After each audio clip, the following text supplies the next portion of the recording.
मला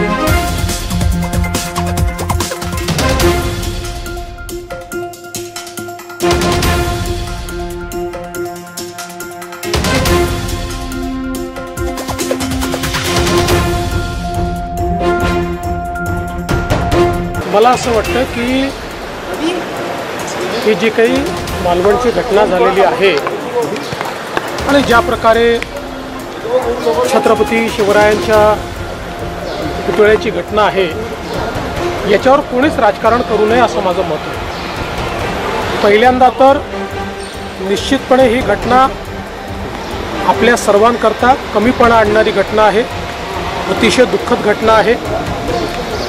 पण त्याच वेळी अशा प्रकारची घटना झाल्यानंतर एकतर त्याची योग्य चौकशी झाली पाहिजे, कोण दोषी आहे त्या दोषींवर कारवाई झाली पाहिजे आणि तिथे भव्य पुतळा उभारला गेला पाहिजे। या तिन्ही गोष्टींकडे आता त्याची कारवाई चाललेली आहे।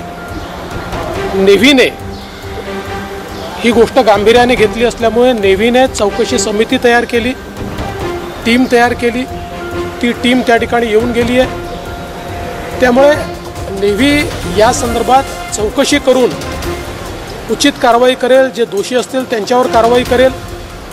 घटनेकरता कुठली गोष्ट जबाबदार होती किंवा काय त्याच्यामध्ये चुका राहिल्या या संदर्भातला तो रिपोर्ट त्या ठिकाणी असेल। ऑलरेडी PWD विभागाने एक पोलीस कंप्लेंट केलेली आहे, FIR केलेला आहे। त्यामुळे त्यात जे सिव्हिलियन्स असतील त्यांच्यावर नेव्हीच्या रिपोर्टनंतर पोलीस विभाग देखील कारवाई करेल।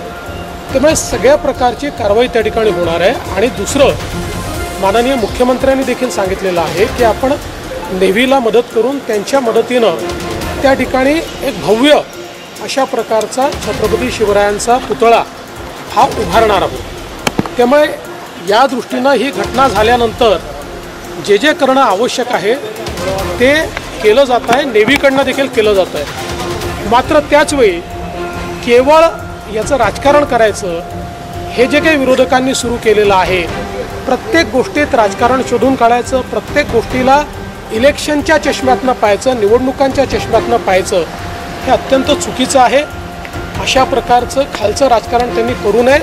मी एवढंच सांगतो, राज्य सरकार, नेव्ही असेल, सगळ्यांनी एकत्रित येऊन ज्या काही चुका घडलेल्या आहेत त्या चुका त्या ठिकाणी पुन्हा घडणार नाहीत। ज्यांनी चुका केल्या त्यांना शासन होईल आणि छत्रपती शिवरायांचा भव्य अशा प्रकारचा पुतळा त्या ठिकाणी पुन्हा उभा राहील, या संदर्भातली कारवाई सुरू केली। आता घटनाक्रम बघता निवडणूक डोळ्यासमोर मुद्दाम केलं गेलं असं वाटतं का? घटनाक्रम असं आहे की आता कोणी काय केलं हे मी बोलणार नाही, पण सगळ्यांनाच माझी विनंती पण आहे आणि सूचनाही आहे, या विषयाचं राजकारण करणं महाराष्ट्राला शोभत नाही। शरद पवार साहेब म्हणाले की या सरकारला हे कळत नाही की कुठे भ्रष्टाचार करावा किंवा याचं तारतम्य नाही या सरकारला।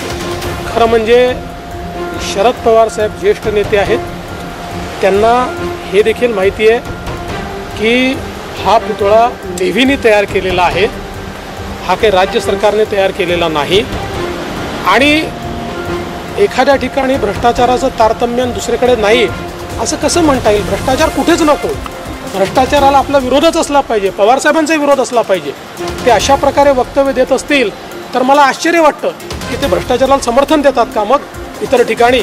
मला असं वाटतं हे राजकीय जे वक्तव्य आहेत, हे राजकीय वक्तव्य केवळ निवडणुका डोळ्यासमोर ठेवून या ठिकाणी दिले जात आहेत। पवार साहेबांसारख्या मोठ्या नेत्याला अशा प्रकारचं वक्तव्य करणं शोभत नाही।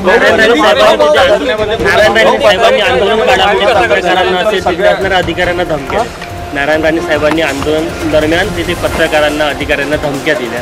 मला असं वाटतं की राणे साहेबांची बोलण्याची एक पद्धत आहे आणि ते नेहमी आक्रमक असतात बोलताना, पण कोणाला धमक्या वगैरे ते देतील असं मला वाटत नाही। भाऊ, बदलापूरच्या घटनेत गुन्हा दाखल झाल्यानंतर त्यातले संचालक आणि मुख्याध्यापक सगळे फरार झाले।